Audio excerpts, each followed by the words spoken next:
Baik, Assalamualaikum warahmatullahi wabarakatuh. Perkenalkan kami dari kelompok suku Kutai. Di sini kami akan menjelaskan mengenai suku Kutai. Untuk teman-teman silakan boleh memperkenalkan dirinya masing-masing. Perkenalkan, nama saya Bin Dika, nomor 9. Perkenalkan, nama saya Julia Rahmawati, absen 13. Nama saya Muhammad Zidan Tayedi, absen 16.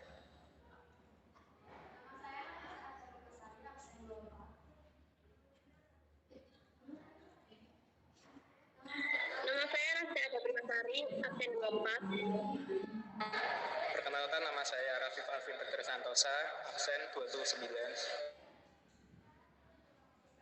Perkenalkan, nama saya Salsiana Mandanikan, absen 34. Perkenalkan, nama saya Siti Kurnia, absen 35. Baik, sebelum kita lanjut mengenai materi ini, saya akan menjelaskan mengenai suku Kutai terlebih dahulu. Mungkin teman-teman tidak asing dengan nama Kutai ya.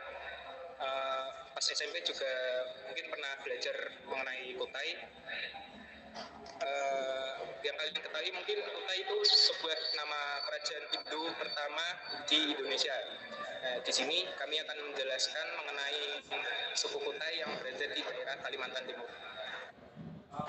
Untuk Kak Tika silakan mempresentasikan PPT-nya. Suku Kutai adalah salah satu dari rumpun suku Dayak yang mendiami wilayah Kalimantan Timur yang mayoritas saat ini beragama Islam dan hidup di Sungai. Pada awalnya, Kutai merupakan nama suatu teori tempat bermukimnya masyarakat asli Kalimantan. Suku Kutai berdasarkan jenisnya adalah termasuk suku Dayak Islam yang banyak menyerap nilai kebudayaan suku Banjar dan Melayu pesisir yang berada di Kalimantan Timur.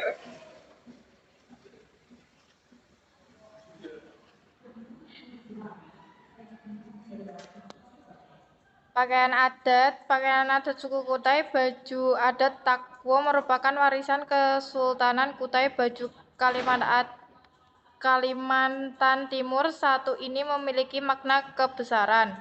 Dulunya baju adat Takwo hanya dikenakan oleh raja dan keturunannya. Namun sering waktu masyarakat umum pun sudah bisa mengenakannya di momen-momen tertentu.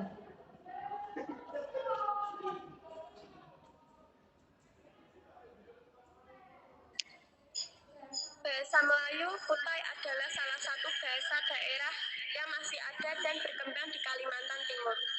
Sebagai bahasa ibu, bahasa Melayu Kutai merupakan bahasa yang paling banyak digunakan di wilayah Kalimantan Timur, terutama di wilayah bekas kerajaan Kutai Kartanegara. Adat suku Kutai. Rumah Lamin merupakan rumah adat dari Provinsi Kalimantan Timur. Rumah ini yang merupakan sebagai rumah panggung yang panjang dan panggung menyambung dan terdiri banyak kamar. Panjang rumah Lamin sekitar 300 meter dan lebar 15 meter dan tinggi kurang lebih 3 meter.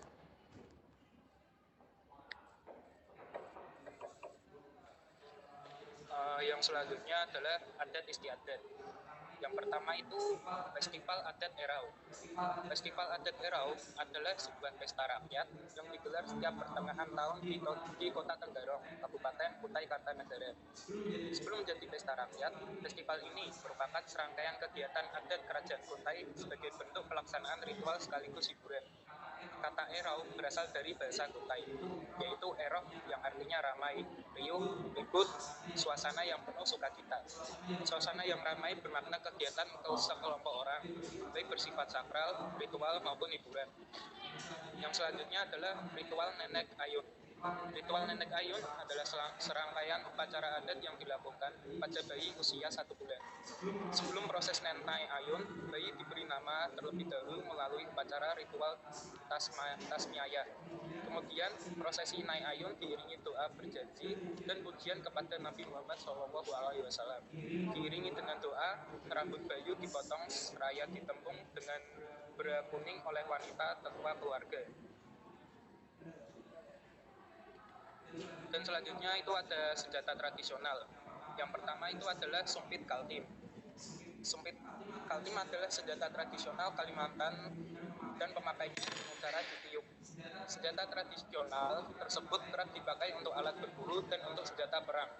Sumpit dibuat dari bilahan bambu sebagai batang sumpit atau pipa sumpit dan damek anak panah yang dibuat dari bilah bambu, lidi, aren, atau tiram.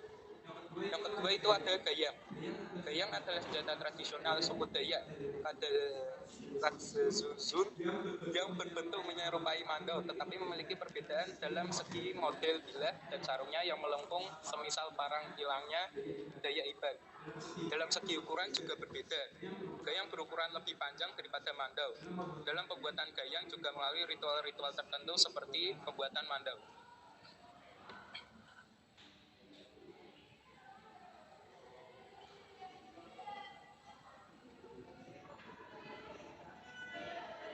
Selanjutnya makanan tradisional. Kita mau ngasih 3 contoh makanan tradisional. Yang pertama itu nasi bekepor. Nasi bekepor merupakan makanan yang sudah ada sejak zaman Kerajaan Kutai. Banyak yang menyebut bahwa makanan khas Kutai karena negara ini nasi liwetnya orang Kalimantan. Dahulu nasi bekepor dimasak dengan cara diputar di atas bara api menggunakan kenteng atau kendil yang terbuat dari perunggu. Proses memutar inilah yang disebut dengan bekopor. Yang kedua ada sayur asam. Sayur asam adalah masakan sejenis sayur khas Indonesia. Ada banyak variasi sayur asam. Misalnya ada sayur asam Jakarta atau Betawi, sayur asam kangkung, dan sayur asam ikan asin. Di Kutai sendiri juga terdapat makanan khas serupa sayur asam Kutai yang rasanya juga tak kalah nikmatnya dengan sayur asam khas Sunda.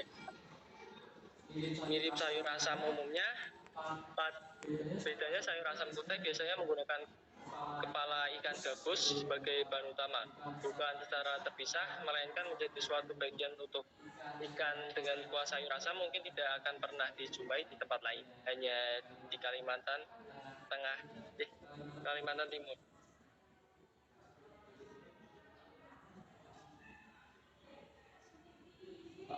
Yang ketiga ada genje ruan. Menu favorit masyarakat Kutai ini berbahan dasar ikan gabus.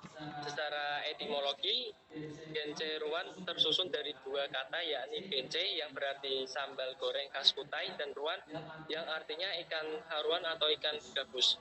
Di masa lalu, cara membuat genje ruan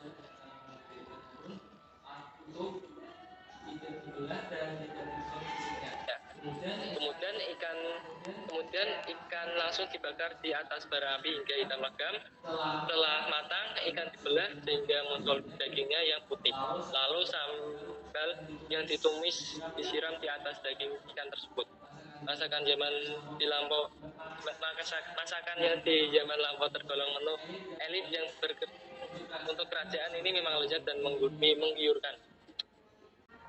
Mungkin sekian dari kelompok kita. Assalamualaikum warahmatullahi wabarakatuh.